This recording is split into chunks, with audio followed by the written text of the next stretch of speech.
দশম অধ্যায় শেষ করেছি।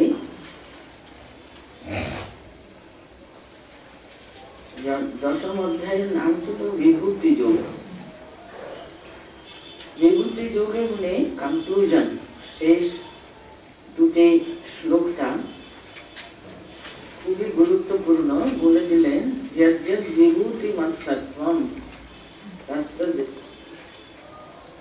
यद्यद् विभूतिमत्सत्वं श्रीमदूर्जितमेव।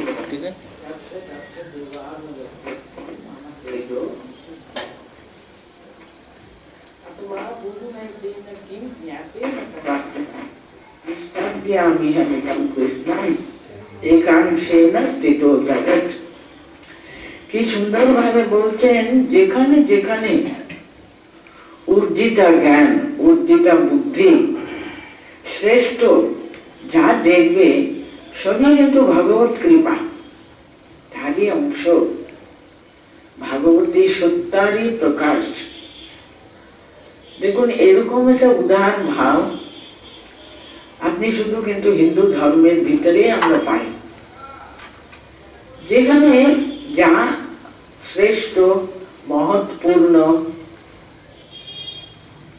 সেসব জায়গাটা কিন্তু ভাগবতী সত্যারই কিন্তু অংশ, অন্য কিছুই না। তার জন্য দেখুন, আমাদের মনে কোনো দ্বিধা হয় না।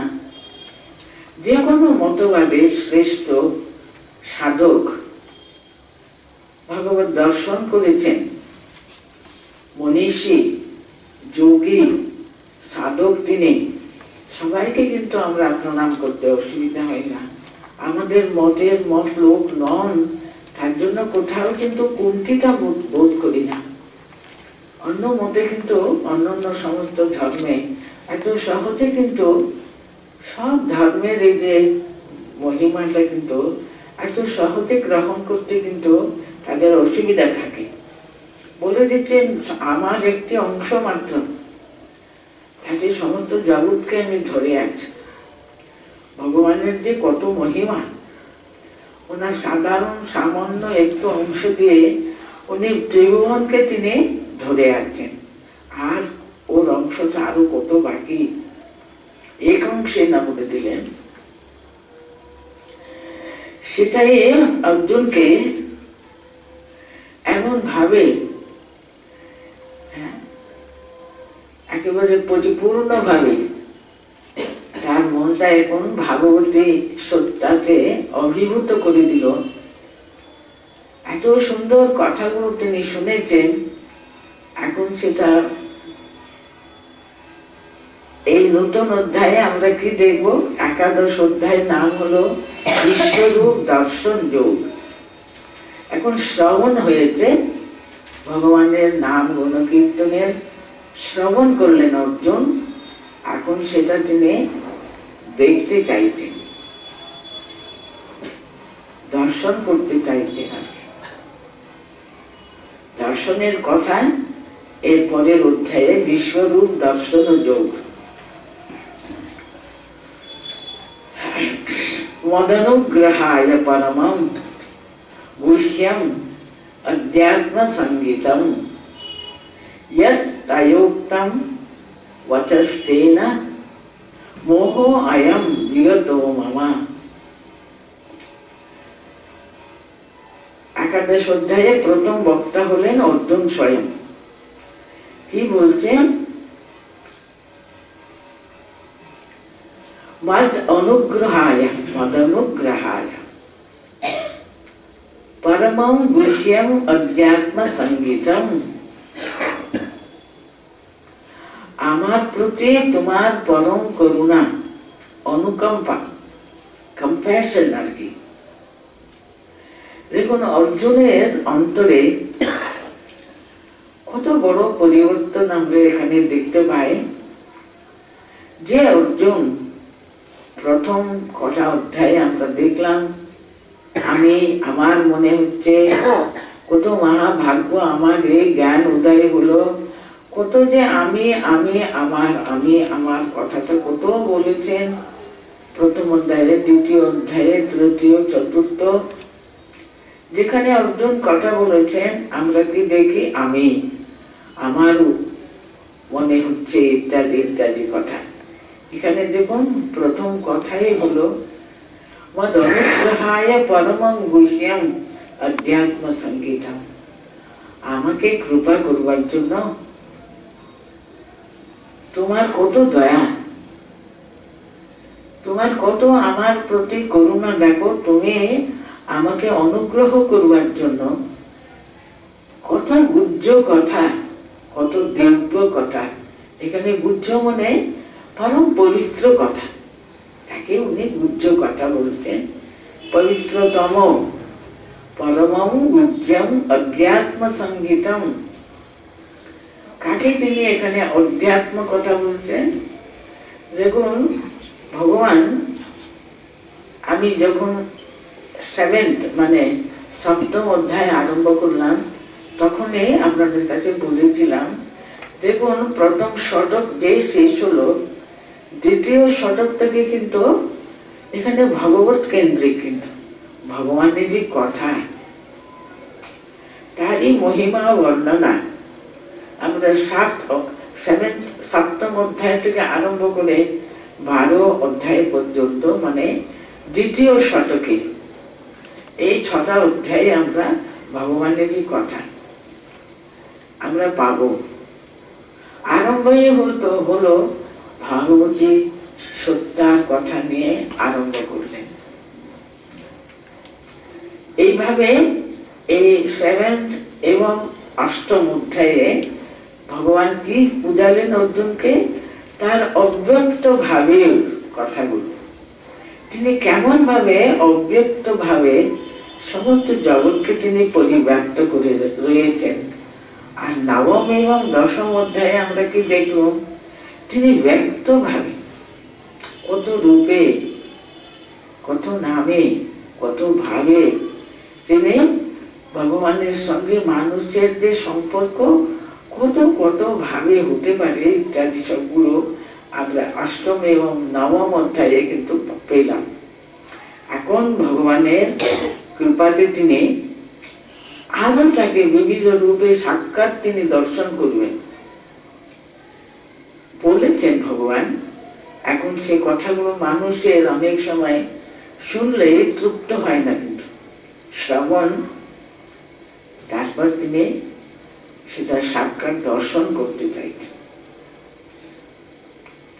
মদ অনুগ্রহায় পরমম গুহ্যম, অত্যন্ত শ্রেষ্ঠ কথা, অত্যন্ত পবিত্র কথা। আর যেটা অধ্যাত্ম সঙ্গীতম, অধ্যাত্মকে নিরূপণ করবে। অধ্যাত্মকে নিরূপণ করবে মানে কি? আত্মকথা। আমাদের সকলের অন্তরে তিনি অন্তর্যামী রূপে যে ভগবান রয়েছেন, তার সমস্ত কথা মানে সাকার নিরাকার সব ভাবে তিনি আমাদের সামনে, তোমার কাছ থেকে আমি সমস্ত শুনলাম আর কি।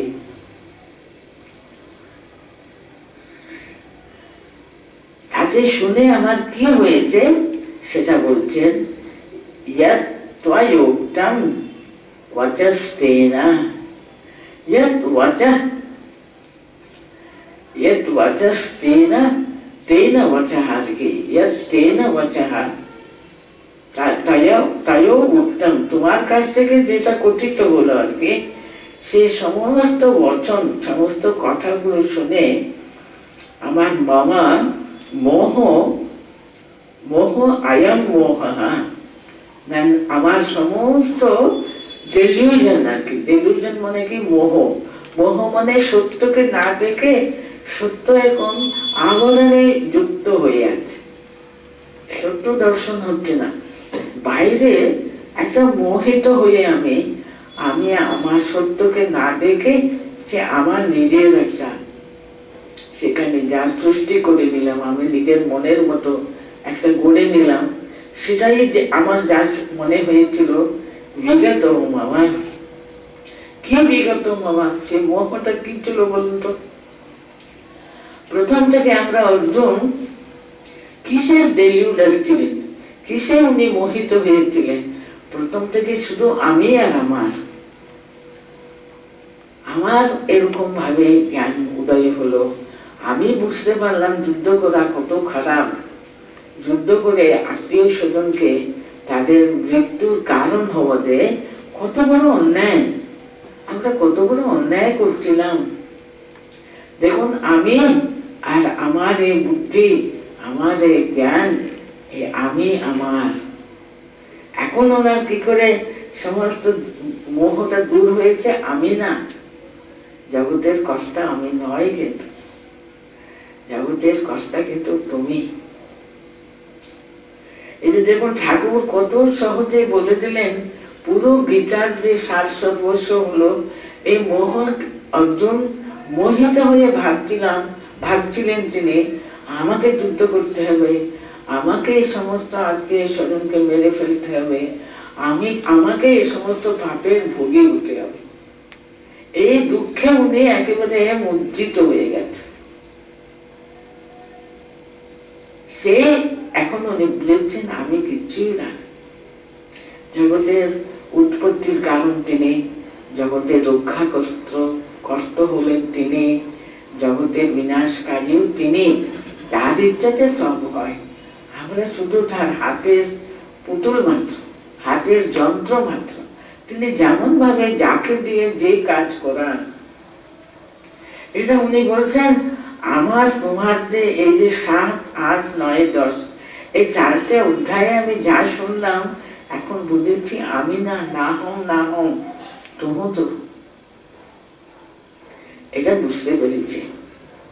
এমন সুন্দর ভাবে এখানে বলছেন আমার যে মোহ, এই কথাটা উনি আবার রিপিট করবেন গীতার শেষে, আরো জোর গলায় বলছেন নষ্ট মোহ স্মৃতির লব্ধা, বলছেন হ্যাঁ আমার সমস্ত মোহ সত্যি সত্যি একেবারে বিদূরিত হয়ে গেছে। আমার যা করতে হবে স্মৃতি, অন্তর থেকে সেই আমার যে কর্তব্য সম্পর্কে আমার স্মৃতি ঠিক জেগে উঠেছে। তোমার কৃপায় কিন্তু হয়েছে বলছে এখানেও, তাই বলছেন মদ অনুগ্রহায়, তোমার অনুগ্রহে আমি এটা পেলাম। বলছে না কিন্তু আমি সব বুঝে নিলাম। এখন আমি ভাবটা সম্পূর্ণভাবে মুছে গেছে। তোমার পরম অনুগ্রহে আমার প্রতি তোমার কি করুণা, কি দয়া, তোমার দয়াতে তুমি যে আমাকে কৃপা করে এই বুদ্ধিটা দিলে, আমার সব অজ্ঞান অন্ধকারটা দূর হয়ে গেল। অজ্ঞান অন্ধকার একটি মাত্র, তার মূল কারণই হলো আমি আর আমার। দেখুন কত বড় আমাদের সর্বনাশ করে দিচ্ছে এই একটা ছোট আমি আর আমার। এই কিছুতে আমরা এই আমিকে কিন্তু ধ্বংস করতে পারি না। সবসময় আমি ইগো সবসময় মাথা তুলতেই থাকে। ভগবান যদি কৃপা করে আমাদের এই আমিত্বটা মুছে দিয়ে সেখানে তুহু তুহু তুহু তুহু, তুমি তোমার জগৎ, তুমি কর্তা, এই ভাবটা যদি আমাদের এক সময় একবার এলে হয়ে গেল, আর সব অজ্ঞান অন্ধকার দূর হয়ে যায়। এটাই এখানে বলছেন তায়োক্তম বচনস্তে না, তোমার কথাগুলোর দ্বারা আমার যে মামা আয়ম মোহা বিগতহা দূর হয়ে গেছে, আর আমার মোহ নেই। কি কি কি কি শুনলাম আমি। উনি এখন দেখুন এর পরের শ্লোকে যাতে ভগবান ঠিক বুঝুক, সত্যি সত্যি উনি বুঝেছেন কিন্তু অর্জুন কি কি শুনেছি আমি সেটাও কিন্তু বিশদ ভাবে বলছেন। ভবা প্রেয়সী বুধানাম শ্রুতৌ বিস্তর সৌময়া তত্ত্ব কমলপত্রাক্ষা মাহাত্ম্যমপি চাম্বেয়ম। হে কমলপত্রাক্ষা, কি সুন্দর করে ভগবানকে উনি সম্বোধন করছেন, হে কমলপত্রাক্ষ, মানে উনি কমললোচন। তার যে সুন্দর মুখখানি আর কি ভগবান শ্রীকৃষ্ণের, তার যে পদ্মপত্রের মতো, তার পদ্মপত্র না, পদ্মের যে সে এক একটা থাকে জল থাকে, সেই ছাড় মতো তার চোখগুলো আর কি, কমলপত্রাক্ষ বলছেন, হে কমলপত্রাক্ষ,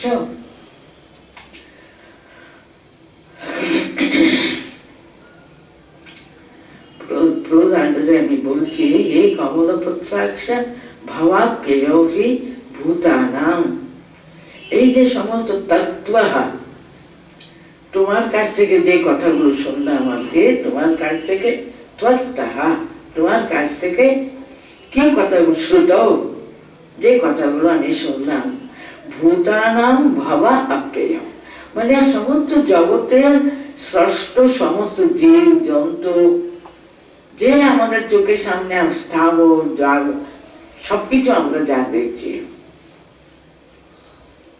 চরাচর সমস্ত কিছু আমরা যা দেখছি, স্থাবর জঙ্গম সবকিছু কি কিসের জন্য হয়েছে? ভাবাপ্যেয়, তার উৎপত্তি এবং তার লয়। তুমি তাকে সৃষ্টি করো, তুমি তাকে ধ্বংস করো। তোমার কাছ থেকে সমস্ত জগৎ এসছে, আবার তোমার কাছে চলে যায় সবকিছু। তুমি জগতের সৃষ্টিকর্তা, তুমি তো শেষে তার সময় এসে গেলে তাকে তুমি তোমার অন্তরে নিয়ে নাও। আমরা তার কাছ থেকে এসছি, তাতে রয়েছি, শেষে তারই ভিতরে চলে যাব, তার চরণে আমরা নিজেকে সম্পূর্ণভাবে দিয়ে দেব। এইভাবে ভাবা আপ্যেয়, তার সৃষ্টি এবং তার লয়ের কারণ তুমি। ভূতানাম ভাবাপ্যয়ী, সব চরাচর সবকিছুর তুমি কিন্তু সৃষ্টি, তুমি তার লয়ের কারণ বুঝে নিয়েছি। মায়া বিস্তার সুশ্রুত, আমাকে তুমি সব শুনিয়েছ। তোমার যে কি করুণা মাদানুগ্রহায় বলে আরম্ভ করলেন, কি কি তুমি আমাকে অনুকম্পা বশত কি কি শোনালে। জগতের সৃষ্টিকর্তা তিনি, জগৎ ওর কাছ থেকে এসছে, উনি ধরে আসছেন, শেষে উনারই ভিতরে লয় প্রাপ্ত হয়। উনি যেন উনি একা ছিলেন, এক ছিলেন, উনি বহু হয়েছেন। এটা যে কত বড় একটা জিনিস, আমরা কেন যে এটা বুঝতে ধারণা করতে অসমর্থ আমরা এই জন্য, কারণ উনি এক, উনি বহু। কিন্তু আমাদের সামনে আমরা যা কিছু দেখি না কেন, সব তিনিই, কিন্তু তিনি ছাড়া জগতে আর কিছু নেই। এই ধারণা কিন্তু আমরা ধারণাতে প্রতিষ্ঠিত হতে পারলে তো আমাদের চোখের সামনে যে সমস্ত অজ্ঞানের পর্দাগুলো ঝুলছে না, সব সরে যায়, তখনই জ্ঞান উদয় হয়। তখন সব জায়গাতে আমরা কি দেখবো? যাহা যাহা নেত্র করে তাহা তাহা ইষ্টস্ফুরে কিংবা কৃষ্ণস্ফুরে, সেটা আমরা বুঝতে পারলে কিন্তু অজ্ঞান অন্ধকার একেবারে দূর হয়ে যায়। সেটাই বলছেন এখানে, ভাবাপ্যয়ী ভূতানাম শ্রুত বিস্তার সময়া। আমি তো শুনলাম তোমার কাছ থেকে, তোমার কি দয়া আমার প্রতি দেখো থেকে, তুমি বিস্তারিত ভাবে এই যে 7th চ্যাপ্টার থেকে আরম্ভ করে এই 4টে চ্যাপ্টারে তুমি যা শোনালে আমাকে, আমি এই শুনেছি, কিন্তু তুমি সমস্ত জগতের সৃষ্টি স্থিতি পালন সংহার সব কর্তা তুমি, বিস্তারিত ভাবে তুমি আমাকে বললে। তত্ত্বম, তোমার কাছ থেকে শুনলাম। আর কি শুনলাম? ভূতানাম বিস্তার সময়া তত্ত্বা কমলপত্রাক্ষ মাহাত্ম্যমপি চা অব্যয়ম। এর সঙ্গে সঙ্গে আমি বুঝবার চেষ্টা করছি কোনটা? তোমার যে মহিমা, তোমার মহিমাটা এমন ভাবে সেই চা অব্যয়ম মাহাত্ম্য, সেটা কোনো ক্ষয় নেই, কিন্তু সে অপরিসীম, অব্যয়, সেটা অবিনাশী। তোমার যে মহিমা কখনো কিন্তু কোনোদিনও কিন্তু নষ্ট হতে পারে না, অবিনাশী মহিমা। সেই মহিমার কথাও কিন্তু তোমার কাছ থেকে শুনলাম। তাহলে আমি কি বুঝতে পারি? আমি তো কিছু বুঝতে পারবো না। তোমার যে প্রকৃত মহিমা আর কি, তোমাদের প্রকৃত তত্ত্বটা আমি জানতে পারলাম। তারপরে শুধু বলছেন एवं एतद् यथार्थं तम आत्मानं परमेश्वरी द्रष्टुमिच्छामि ते रूपम ऐश्वरम पुरुषोत्तम। এমন ভাবে উনি তার কাছে তার আরতি জানাচ্ছেন। দেখুন এখানে দুবার করে তাকে সম্বোধন করবার, সেটা ওর মুখ থেকে স্বতঃস্ফূর্ত ভাবে বেরিয়ে পড়ছে। কিন্তু প্রথম বলতেন হে পরমেশ্বর, হে পরমেশ্বর যথার্থম, এটাই ঠিক, তুমি যে সব, তুমি সমস্ত জগতের পিছনে তোমারই মহিমা রয়েছে, প্রত্যেকটি জিনিসের অন্তরে তোমারই মহাত্মা আমি বুঝতে পারছি আর কি।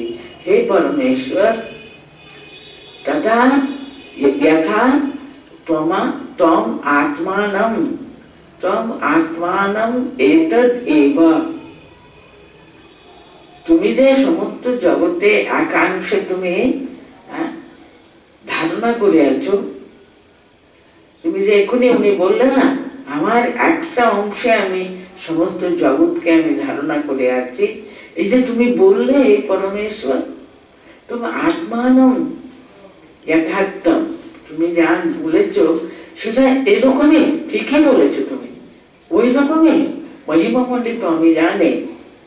কিন্তু হে পুরুষোত্তম তে ঐশ্বরম রূপম দ্রষ্টুমিচ্ছামি, হে পুরুষোত্তম আমি কি ওই রূপটাকে একবার দেখতে পাবো না? একটু তাকাবে, আমার বড় ইচ্ছা করছে। কিন্তু আমি শুনলাম, আমাদের মনে হতে পারে ওনার দ্রষ্টতা এটা, ভগবান বলছেন, তিনি বলছেন ঠিক বলছো তুমি, এরকমই হবে, ঠিকই বলেছ।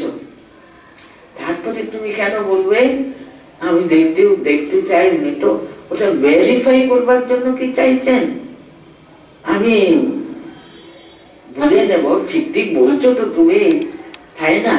আমি বুঝেছি তুমি যথাযথ বলেছ, ঠিক আছে, তার জন্য আমার একটু ইচ্ছা করছে, তুমি যে বলছো তোমার একটি মাত্র অংশে তুমি এই সমস্ত জগৎ প্রপঞ্চকে, ব্রহ্মাণ্ডকে, ত্রিভুবনকে ধরে আছো, আর যে কত মহান তুমি, তাহলে আরো যে কি বিরাট তুমি। আচ্ছা আমি কি দেখতে পাবো না একবারও? আমি বলে দিলাম প্রথম দ্রষ্টুম ইচ্ছা, আমার একটু বড় ইচ্ছা করছে দেখবার। সঙ্গে সঙ্গে কিন্তু বলছেন মান্যে সেই যদি তার সত্যম মায়া দৃষ্টমিতি প্রভু, তার মনে হয়েছে কিন্তু এটা বড় বেশি আমি চাইছি বোধহয়। দেখুন ওর কথাটা কিন্তু আরেকটা শ্লোকেও কন্টিনিউ করছে, হে প্রভু, প্রভু যদি তুমি আমাকে ভুল বুঝবে না, আমি ভীষণ এই করে বলছি না, আমাকে দেখাও বলে, যদি মনে করো, যদি আমার সেই শক্তি আছে দেখবার, যদি আমি সত্যি উচিত যদি হয় তাহলে দেখাতে পারো, তা না হলে তোমার ইচ্ছা যদি না থাকলে তুমি মনে করছো আমি উপযুক্ত নয়, আমার সেই যোগ্যতা আছে নাকি আমি তো জানি না। আমার ইচ্ছাটা যেমন, দেখুন একটা শিশু যেমন হাত বাড়িয়ে দেয় কিছু নেবার জন্য, ওকে বুঝে শুনে তো করবে না, তখন মা যখন ধমক দেয় তাড়াতাড়ি ভয়ে হাতটা গুটিয়ে না, হয়তো আমার নিতে নেই, কিন্তু সেটা পরের কথা, ইচ্ছাটা প্রকাশ করে দেবে তো। ঠিক তেমনি অর্জুন জানো, হে পুরুষোত্তম, হে পরমেশ্বর, আমার কিন্তু একবার দেখতে ইচ্ছা করছে, এটা বলে দিয়ে কিন্তু তার মনে হয়েছে আমি বোধহয় বড় বেশি চেয়ে ফেলেছি, তাই জন্য আবার বলছেন হে প্রভু মান্যসে যদি তার সত্যে মায়া দ্রষ্টুমিতি, যদি তুমি মনে করো আমার দেখবার যোগ্যতা আছে, আমি দেখবার মতো উপযুক্ত যদি আমি, তাহলে তুমি আমাকে দেখাতে পারো। হে যোগেশ্বর তথমে ত্বম দর্শয় আত্মা অব্যয়ম, তাহলে আবার হে যোগেশ্বর বলতেন, কারণ তিনি যোগেশ্বর, তিনি যোগীর শ্রেষ্ঠ, তিনি তার ইচ্ছা থাকলে তিনি তার যোগের শক্তির দ্বারা আমি অনুপযুক্ত হলেও আমাকে দেখাতে পারি। প্রত্যেকটি সম্বোধনের পিছনে তার একটা যথার্থ মানে আছে, জানেন? যোগেশ্বর কথাটা কেমন সুন্দর, মোস্ট সুটেবলি ব্যবহার করতেন। তুমি যোগীদের শ্রেষ্ঠ, তোমার যোগ শক্তি তোমার অনেক, তুমি তোমার একটা ছোট আঙ্গুল দিয়ে উনি এত বড় গোবর্ধন গিরিকে ধরেছিলেন না, তোমার কত কি শক্তি। তার জন্য তুমি যোগেশ্বর, তোমার যৌগিক শক্তিতে তুমি বুঝে নিতে পারো আমি অযোগ্য হলেও তোমার শক্তিতে আমি শক্তিমান হয়ে দেখতে পাবো। কি বলো, পারবো না? হে যোগেশ্বর, তুমি কৃপা করো, আমি যদি তোমার এই ঐশ্বরিক রূপটা যেন দেখতে পাবো। প্রথম দ্রষ্টুমিচ্ছা আমি বলে দিয়ে তারপর কত অনুনয়, কত নিচু, কত ছোট্ট মতো ওর কাছে ভিক্ষা চাইতেন উনি। মন্যসে যদি তৎসখ্যম মায়া দ্রষ্টুমিতি প্রভু যোগেশ্বর ততো মে ত্বম দর্শয়াত্মানম অব্যয়ম। সে রূপটা কত সুন্দর ভাবে বর্ণনা করতেন। সে অব্যয়ম রূপম, আত্মানম অব্যয়ম রূপম দর্শয়া। তোমার যে সে অবিনাশী, তোমার সে অচিন্তনীয় রূপ আছে, সে কোনোদিন বিনাশ প্রাপ্ত হয় না, সে পরম শ্রেষ্ঠ সে রূপ আমাকে একটু দেখাতে পারো তুমি। শ্রী ভগবানও আছে, ভগবানের কথাগুলো এবার শুনি আমরা। দেখুন কি কৃপা ওনার, আর কি ভালোবাসা ভক্তের প্রতি। একেবারে একটা কোনো কথাই বললেন না যে দেখাবো বইটি, কেন দেখাবো না, কোনো কথাই না। পশ্চিমেই পার, এই তো দেখো না, এত কি জিজ্ঞেস করার কি আছে, এই তো দেখতে পারো, তুমি দেখতে পাবে, কেন দেখতে পাবে? সঙ্গে সঙ্গে বলতেন পশ্চিমে পার্থ রূপানি শতশো শতশো অথা সহস্রশঃ নানা বিধানি দিব্যানি নানা বর্ণাকৃতিনি চ নানা বর্ণ আকৃতিনি চ। পার্থ পশ্চিমে, এই দেখো না, কেন দেখতে পাবে না? এতটুকু বিলম্ব নেই, এতটুকু হেজিটেশন নেই। তার মানে দেখুন, শুধু আন্তরিক ভাবে ডাকার অপেক্ষা, আন্তরিক ভাবে চাওয়ার অপেক্ষা। আমাদের মনে সত্যিকারের তাকে দর্শন করবার, তার জন্য এত ভালোবাসা, তার জন্য এত আকুতি জাগলে হলো। ভগবানকে আমরা সত্যি সত্যি কি আমরা কদিন চাই বলো না? আমরা ভগবানকে চাই, এটা করে দাও বাবা, ওটা করে দাও বাবা, সেটা করে দাও। সকালে উঠে আমাদের এতগুলো লিস্ট থাকে, কি বলো? আমরা সকালে উঠে ভগবানের কাছে প্রার্থনা করতে থাকবো, এই তো আজকে বাবা আমার ছেলে মেয়েদের পরীক্ষা আছে, দেখো বাবা এটা করে দাও, আজকে যেন এই ওই, এই শুধু ওনার কাছে আমাদের কত চাওয়া চাওয়া, দেহি দেহি দেহি পুত্রম দেহি। যেমন আমরা পাঠ করি না অনেক সময় দেখবেন ব্রত উপবাসের পরে একটা পাঠ হয়, মহিমাটা যতটুকু হয় তার চেয়ে বেশি হলো এই এই এই আমার প্রাপ্য, এটা আমি করেছি, এটা আমার প্রাপ্য, এটা দেওয়া, এটা দেবে, এটা দেবে, এটা দেবে। কিন্তু ভগবানের জন্যই ভগবানকে প্রার্থনা কর, আমি তোমাকে দেখতে চাই, তোমাকে চাই, আমি আর কিছুই চাই না, আমি তোমাকে চাই, আর কিছুই চাই।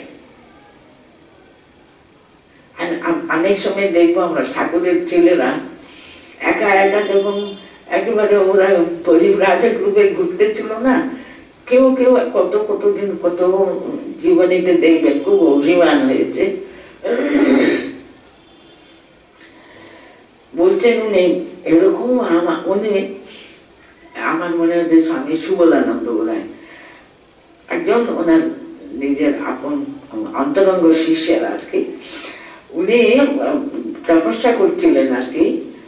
আর এত শরীর কতদিন ধরে রোগে ভুগে ভুগে, খুব জ্বর হচ্ছিল, ওরা কি ওষুধ খাবে বলুন না, সে একটু ওখানে সেখানে যেটুকু পেয়েছে খেয়েছেন, তাতে কিছু ভালো হয়নি, এত দুর্বল হয়ে পড়েছেন। কমণ্ডলতে 2 পা নেমে সে পুকুর থেকে একটু জল ভরবেন, জল ভরতে গিয়ে উনি পারেনি, পড়ে গেলেন অজ্ঞান হয়ে। অনেকক্ষণ অজ্ঞান, যখন আবার জ্ঞান ফিরেছে, উনি উঠে বসে কার উপর অভিমান করবেন? ঠাকুরের উপরে অভিমান করছেন। বাবা এত ভুগছি এতদিন ধরে, কেউ একটু খোঁজও করে না আমাকে, হ্যাঁ এত কষ্ট পেতে হচ্ছে, কোথায় বাবা তুমি? ঠাকুর কি আছেন না নেই ভগবান জানেন, ভুলেই গেছেন বোধহয় আমার। এরকম চিন্তা করতে করতে আবার ঘুমিয়ে পড়লেন। আর উঠে বসবে, কিছু করবেন, কত ক্ষমতা হচ্ছিল। সঙ্গে সঙ্গে ঠাকুর দর্শন দিয়ে বলছেন, কি চাস? টাকা চাস, লোক চাস, সব পাবে তুমি, কি চাস বলো তো? সঙ্গে সঙ্গে দেখুন ওদের কিরকম জ্ঞান, একেবারে ক্ষমতানে জ্ঞান। না না না না, আমি কিছু চাই না বাবা, আমার মন যেন সবসময় তোমার চরণে যেন থাকে, আমি আর কিছুই চাই না। শরীর থাকলে কি রোগ হয় না? শরীর থাকলেই তো রোগ হয়, তাতে কি আছে, ঠিক হয়ে যাবে। অবশ্য পরে পাশে আরেকজন এরকম কোন সাধু ছিলেন সামনে গুহাতে, উনি নাকি একটা মানি অর্ডার পেয়েছিলেন, সে 50 টাকা বলছেন, দেখুন আমার তো কোনো প্রয়োজন নেই, আপনি একটু ঔষধপত্র কিনে খান তো, বলে উনি টাকা দিতে আসছেন। উনি হাত জোর করে বলছেন, আমার টাকা দরকার নেই বাবা। উনি কিন্তু জোর করে টাকাটা দিয়ে যাবেনি। তারপর কোত্থেকে 2 জন জুটলো, আমরা একটু আপনার কাছে থাকবো, দেখবো, সেবা টেবা একটু করে, সবাই এলো। কিন্তু মানে আমি বলছি এরকম যে উনি অর্জুন এমন কাতর হয়ে, সত্যি ভিতর থেকে তিনি একটু দেখাবে, একটু করবে, এমন কাতর হয়ে তিনি আরতি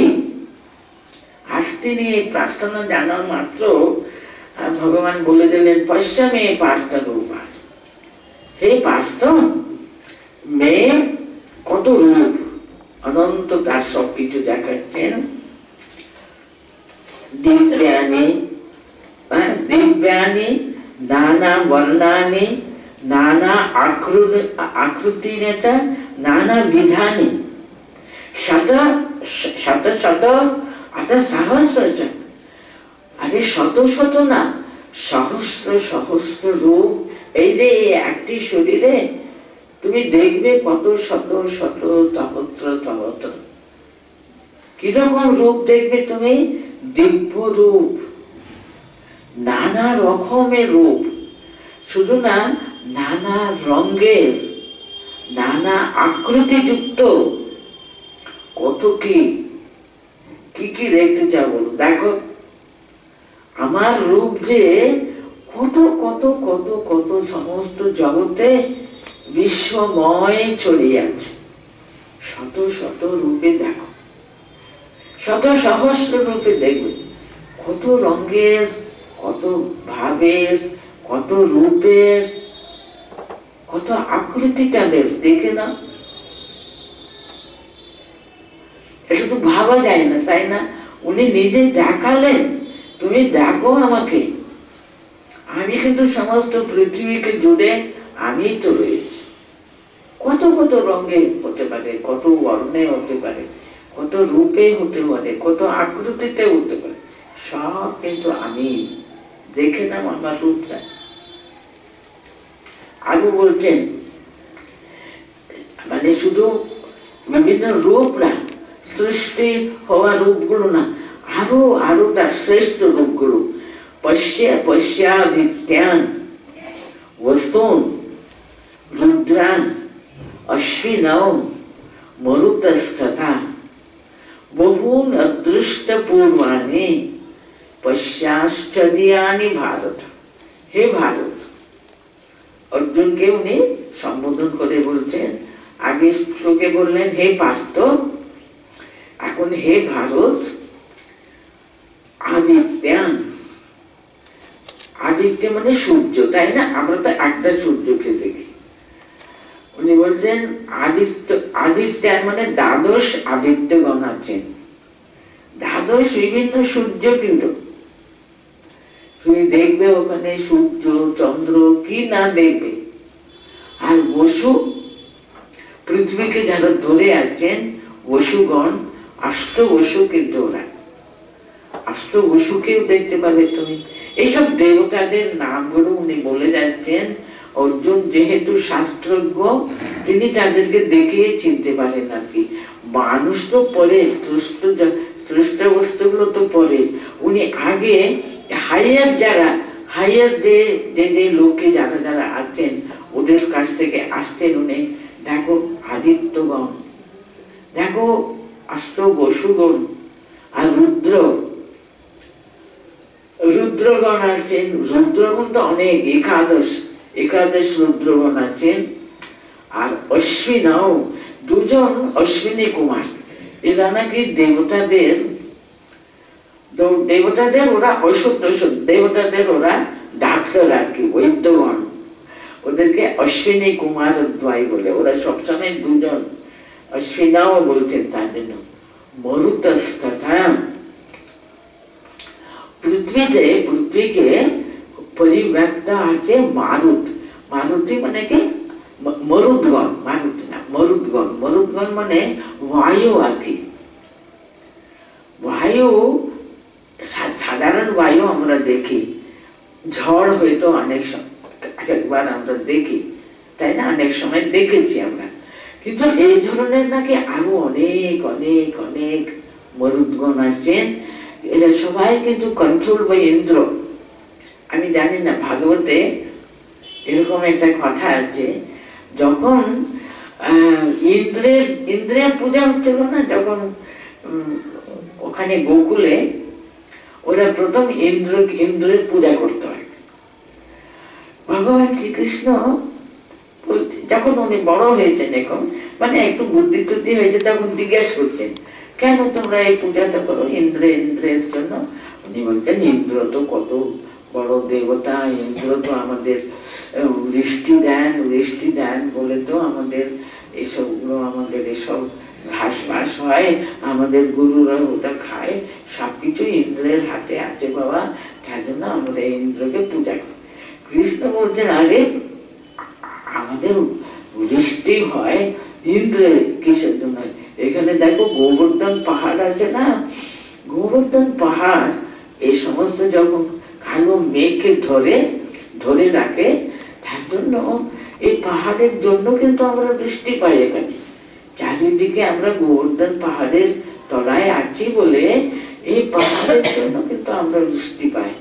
তোমাদের পূজা করতে হবে কিন্তু গোবর্ধন পাহাড়কে, কোথায়কার ইন্দ্রকে তোমরা পূজা করবা? কি হলো এইসবগুলো উনি বুঝিয়ে টুঝিয়ে, ছোট ছেলে হলেই বা এত নাকি ওর ক্ষমতা ছিল, দেবতা ওরা বলছে ঠিক আছে আমাদের পূজা কিন্তু বন্ধ করবো না, আমরা পূজা করবো, ঠিক আছে আমরা গোবর্ধন গিরিকে পূজা করবো, ঠিক আছে। ওরা গোবর্ধন গিরিকে পূজা করেছে বলে ইন্দ্রের খুব রাগ হয়ে গেছে। ইন্দ্র এমন তার এই মরুদগণ সব ওর কন্ট্রোলে থাকে, তো উনি এমন মরুদগণকে বার করলেন, তোমরা গিয়ে একেবারে এমন ভাবে গোকুলকে শেষ করে দেবে, চলো বলে এমন বৃষ্টি আরম্ভ হলো নাকি। শ্রীকৃষ্ণের শরণ নিল, ওরা বলছে কি বলো, আমরা গরু টরুকে নিয়ে কোথায় যাব? আমাদের এই ছোট ছোট বাড়িগুলো সব তো ধ্বংস হয়ে যাচ্ছে।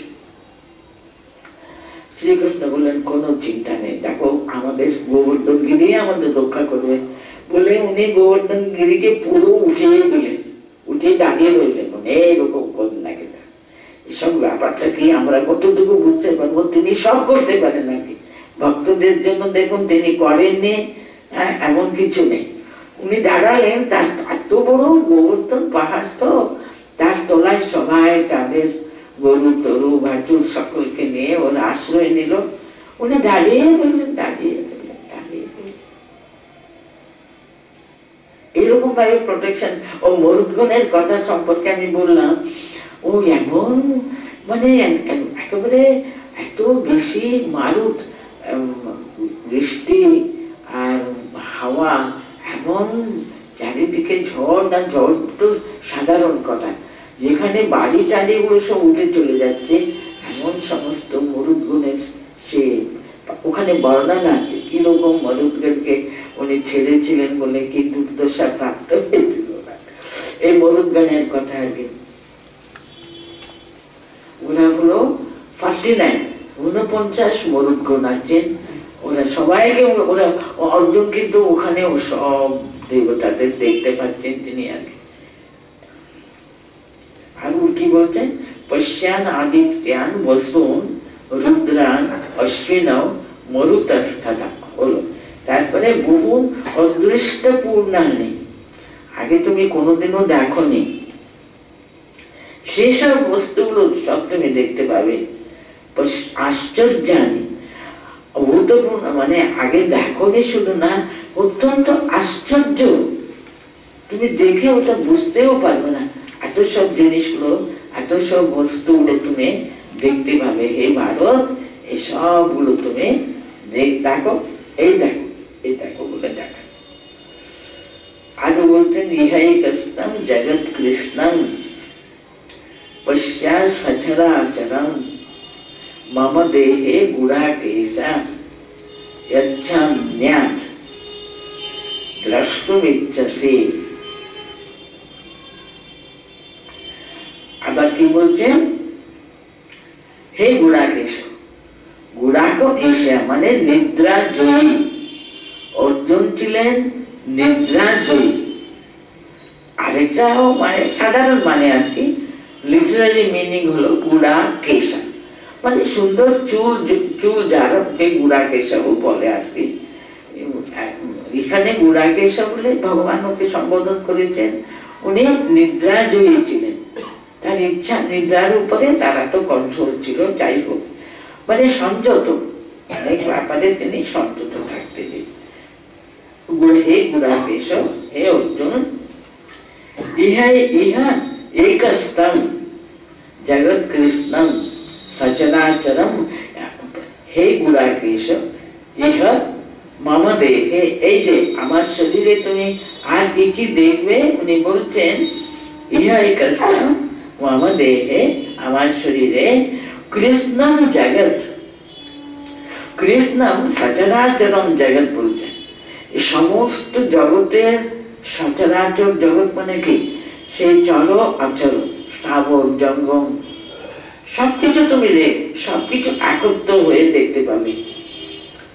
মানে ত্রিভুবন তুমি যা যা ইমাজিন করতে পারো আর কি, স্থাবর জঙ্গম সব আমার শরীরের ভিতরে এক স্তম একসঙ্গে দেখতে পাবে জগৎকে। সচরাচরম জগৎ সচরাচরম, সমস্ত জগৎকে একসঙ্গে ইহা একস্তম, একস্তম সবকিছু পশ্চাৎ গুড়াকেশা এর দ্রষ্টুমিচ্ছতি। যদি আরো কিছু অন্য কিছু দেখতে চাও তুমি দেখে নিতে পারো। তার মানে কি বলছেন, তোমার যদি বর্তমান ভবিষ্যৎ কিংবা আগে কি ছিল এখন কি দেখতে চাও, আগে আগে কিছু দেখতে চাও তাও দেখতে পাবে, ভবিষ্যৎ তো দেখতে পাবে। তার মানে কি, এই যে যুদ্ধে কি হবে তাও তুমি দেখতে পাবে। তোমার যা যা দেখতে ইচ্ছা হচ্ছে বলো, এগুলা কেসব দ্রষ্টুমিচ্ছসি বলছেন। এই ছাড়া অন্য কিছু তুমি যদি দেখতে চাও, বলতে কি বলতে চাইছেন উনি, তুমি এখানে আমার শরীরে সমস্ত জগৎ ব্রহ্মাণ্ডকে দেখতে পাবো। আমরা এমনি মহাভারতে বলুন কতবার আমরা ভগবান শ্রীকৃষ্ণ এরকম দেখিয়েছেন। একবার আমরা যখন ভগবান কৃষ্ণ দুর্যোধনের কাছে এসছে না, সন্ধির প্রস্তাব নিয়ে এসছিলেন না, পাণ্ডবদের হয়ে উনি এসছিলেন না, সেটা নিয়ে তখন উনি নাকি দেখিয়েছিলেন দুর্যোধনের সামনে। দুর্যোধন তাকে দড়ি দিয়ে বেঁধে রেখে দিতে চাইলেন। উনি ভাবলেন এই কৃষ্ণ থাকলে পাণ্ডবদের সমস্ত শক্তির উৎস হলেন তিনি, মূল হলেন তিনি, ওকে আমি বেঁধে রেখে দেবো, ইমপ্রিজনমেন্টে রেখে দেবো, তাহলে পাণ্ডবদের আর কোনো শক্তি থাকবে না, একে ধরো। উনি যখন ধরতে উনি অর্ডার দিলেন ধরবার জন্য, তার যারা ছিল সদস্য ওদেরকে বলছেন, ওমা কাকে ধরবো, চারিদিকে শুধু কৃষ্ণ দেখছে ওরা। এমন শুধু ওরা না, যারা যারা উপস্থিত সবাই দেখছে, একেবারে এমন কৃষ্ণের বহু মূর্তি, যেখানে যেখানে দেখছে শুধু শ্রী কৃষ্ণের রূপ দেখছে। সবাই একেবারে ভীষ্মত, একেবারে এই হয়ে উনি গিয়ে প্রণাম করছেন। কিন্তু দুর্যোধন বললেন উনি কিছু মন্ত্রতন্ত্র এসব তন্ত্রতন্ত্র জানেন আর কি, উনি আমাদেরকে বেলকি দেখাতে চাইছেন। উনি ওটা ওনার কোনো গ্রেটনেস মহিমা কিছু বুঝলেন না। কিন্তু যারা যারা বুদ্ধিমান ছিলেন ভীষ্মের মতো, তারা তাহলে এটা দেখলো। এরকম দেখিয়েছিলেন। আরো তো ছোটবেলাতে দেখিয়েছিলেন না তার মাকে, একবার মাটি খেয়েছেন বলে ওর মা যশোদা ধরেছেন ওকে, মাটি মুখ খুলো বলছিলেন না, ওই ছোট ছোট বয়সের গল্প আর কি ভাগবতে আছে, বৃন্দাবন লীলাতে। তখন উনি মুখটা হা করেছেন, বিজয় মা কি দেখছেন ওখানে, নিজেকেও দেখছেন উনি এরকম কৃষ্ণকে নিয়ে সমস্ত জগৎ প্রপঞ্চকে দেখছেন। উনি তো হা হয়ে গেছে। আবার একদম মানে 1 মিনিট বলা দেখলেন উনি, উনি ভালো করে বুঝবার আগে আবার উনি ওই ছোট শিশু হয়ে গেছিলেন। আর এখানে আমরা বুঝতে পারি, এখানে ঠিক ঠিক তার রূপটা অর্জুনকে দেখিয়েছিলেন, তার বিশ্বময় তিনি আছেন। হে গুড়াকেশ, পশ্চাৎ অদ্য পশ্চাৎ মম দেহে সচরাচরম জগৎ ইহৈকস্তম পশ্চাদ্য यज्ञान अन्या द्रष्टुमिच्छसि বলে ওই শ্লোকে তুমি সব দেখো। আরো যদি কিছু দেখতে চাও, মানে তোমার কি কি ইচ্ছা আছে বলো না, এই যুদ্ধে কি হবে না হবে, মনের ভিতরে তো একটা চিন্তা আছে, তাও দেখে নিতে পারো। সত্যি উনি সবই দেখেছিলেন ওখানে, সমস্ত পাণ্ডবগণ মানে কৌরবগণ সৈন্য জানো সবাই এমন ভাবে ধাবিত হচ্ছে, সেই বিশ্বরূপের সে মুখের ভিতরে সবাই চলে যাচ্ছে রাশিকৃত। একদম ভাবুন তো, কত কত কোটি কোটি সৈন্য, এদিকে আছে 18 সৈন্য, এদিকে আছে 13 সৈন্য, সব সৈন্য তো মরেছিল ওখানে। ভূমি ভার লাঘব করবার জন্য তো কুরুক্ষেত্রে যুদ্ধ হয়েছিল।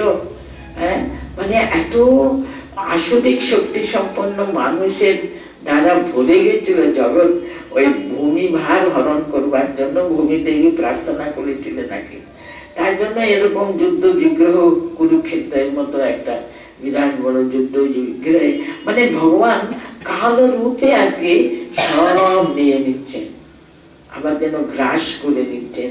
এই রূপ তো অর্জুন দেখেছিলেন।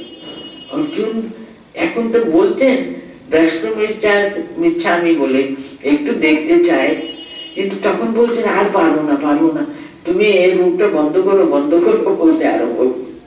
কারণ আমরা তো জানি না আমাদের কতটুকু ক্যাপাসিটি, আমরা ভগবানকে কিরকম দেখতে চাই। উনি খুব মিষ্টি মধুর হাসিতে ভরিয়ে দিচ্ছেন, আমাদেরও আনন্দ দিচ্ছেন, কিন্তু তখন তিনি এমন কাল রূপও তো নিতে পারেন। তিনি করাল বদনা মা কালী, এমন ভাবে তিনি সমস্ত জগৎকে ধ্বংস করছেন, সে রূপ তো দেখতে কেউ চাইবে না। উনি সবকিছু দেখালেন এই বিশ্বরূপে আর কি। তখন উনি তো বলছেন তো তুমি দেখো এই যা দেখতে পাবে। তখন ভগবান দেখছেন, অর্জুন শুধু দেখছে আর কি, ফাল করে তাকিয়ে আছে, কিছু দেখতে পাচ্ছে না। মানে উনি ভুলে গেছেন এই চর্মচক্ষু দিয়ে এসব দিব্য রূপ তো কিছু দেখা যায় না। ওটা ভগবান প্রথম তো বুঝতে পারছে না, দেখো এই পৈশ্য পার্থ বলে তো আরম্ভ করলে, তারপর বুঝতে পারছেন অর্জুন তো তাকিয়ে আছেন শুধু, কিন্তু কিছু দেখতে পাচ্ছে না।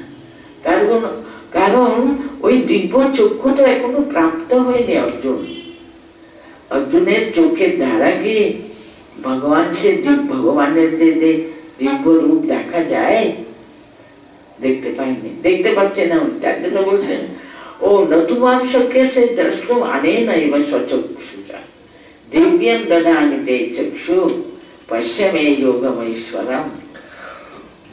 তোমাকে আমি দিব্য চক্ষু দেব, তাহলে তুমি আমার এই যোগৈশ্বর্য রূপ তখনই দেখতে পাবে বলতেন। দেখুন এখানে বলছেন আনেনৈবা স্বচক্ষুষা, আনেনা স্বচক্ষুষা এবং, এই যে তোমার এই নিজের চক্ষু চামড়া চক্ষু চর্মচক্ষের দ্বারা, এবং মাম মাম তু দ্রষ্টুম না শক্যসে। উনি বলছেন দেখো তোমার নিজের ওই চর্মচক্ষের দ্বারা আমার ওই দিব্য রূপ দেখতে পাবে না। দিব্যাং দদামি তে চক্ষু, তারা এক্ষুনি তোমাকে দিব্য চক্ষু প্রদান করছে। তে দিব্যাং চক্ষুম দদামি পশ্যমে যোগমৈশ্বরম। এই যে এখন দেখো তুমি ঐশ্বরম ঐশ্বরম যোগম রূপম পশ্য। এখন আমার এই যোগ চক্ষুর দ্বারা, এই দিব্য চক্ষের দ্বারা তুমি আমার ঐশ্বরের যোগের যে ঐশ্বরী রূপ দেখতে পাবে। কারণ সাধারণ চোখ দিয়ে আমরা জাগতিক সবকিছু দেখতে পাবো, কিন্তু ভগবানের যে রূপ, ভগবানের যে ওই চোখের দ্বারা না হলে, যখন অন্যান্য আপনাদের মনে হতে পারে এখন অর্জুন দেখতে পাচ্ছিলেন না, ওটা কি করে যশোদা দেখতে পেল? কিন্তু উনি ওকে দেখাবার জন্যই তিনি তাকে সে এমন তখনই তার ওটা দিয়েছিলেন বলে, ওরা ইচ্ছা, ওনার ইচ্ছাতে সবই তো হতে পারে, দেখাবার জন্যই দেখিয়েছিলেন। অর্জুনকে দেখাতে চাইছেন, কিন্তু অর্জুনের সেই তখনও ক্যাপাসিটি আসেনি। সে দিব্য চক্ষু প্রাপ্ত না হলে ও দেখতে পাবে না, তার জন্য ওরা দেখবে। যখন ভগবান দিব্য চক্ষু প্রদান করলেন তখনই কিন্তু আমি দেখতে পাচ্ছি, কোনো অসুবিধা হচ্ছে না।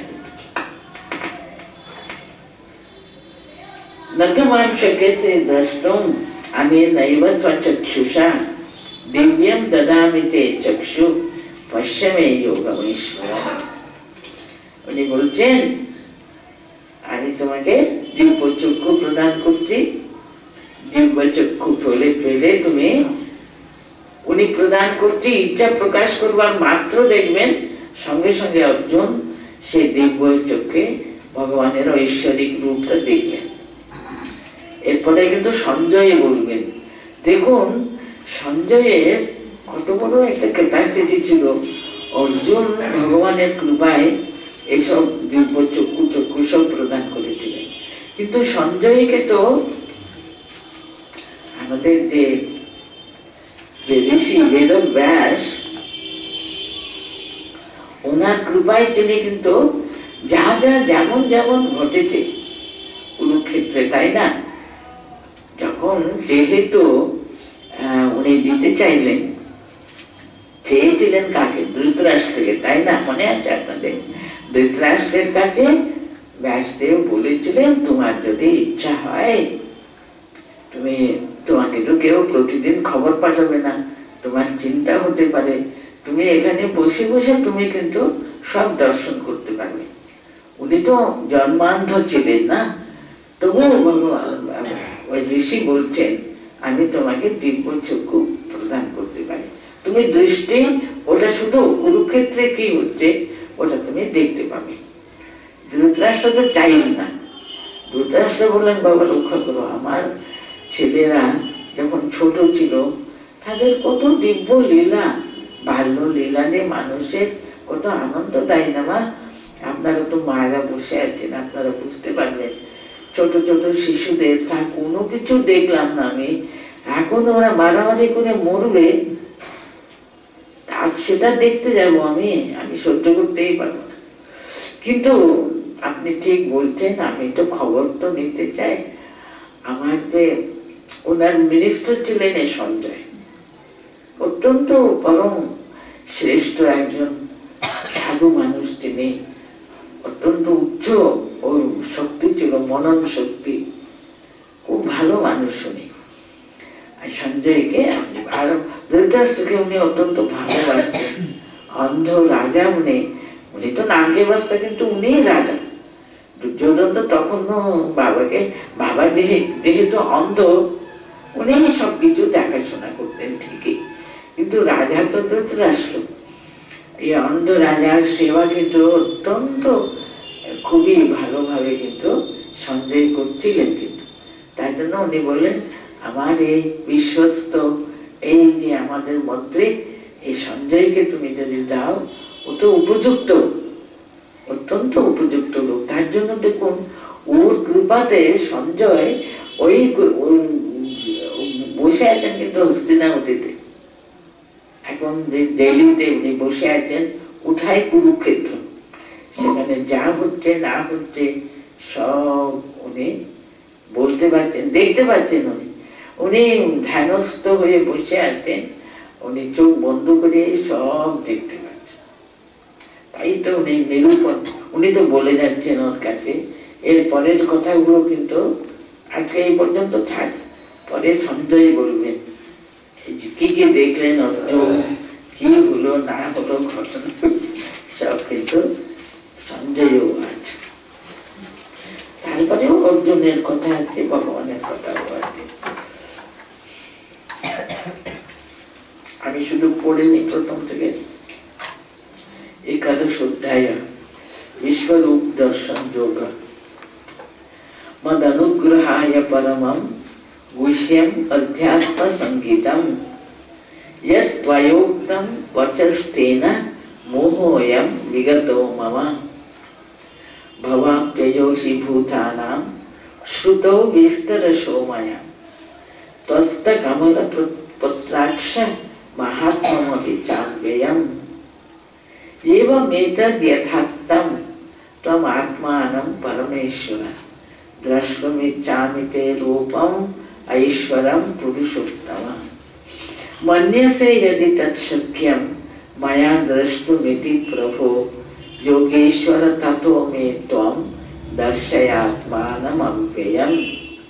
श्री भगवान उवाच पश्य मे पार्थरूपाणि शतशो अथ सहस्रशः नानाविधानि दिव्यानि नानावर्णाकृतीनि च पश्यादित्यान् वसून् रुद्रान् अश्विनौ मरुतस्तथा बहून् अदृष्टपूर्वाणि पश्चाश्चर्याणि भारत इहैकस्थं जगत्कृष्णं पश्यात् सचराचरं मम देहे गुडाकेश यच्चन्यात् द्रष्टुमिच्छति न तु मां शक्यसे द्रष्टुम् अनेनैव स्वचक्षुषा दिव्यं ददामि ते चक्षु पश्य मे योगमैश्वरम्।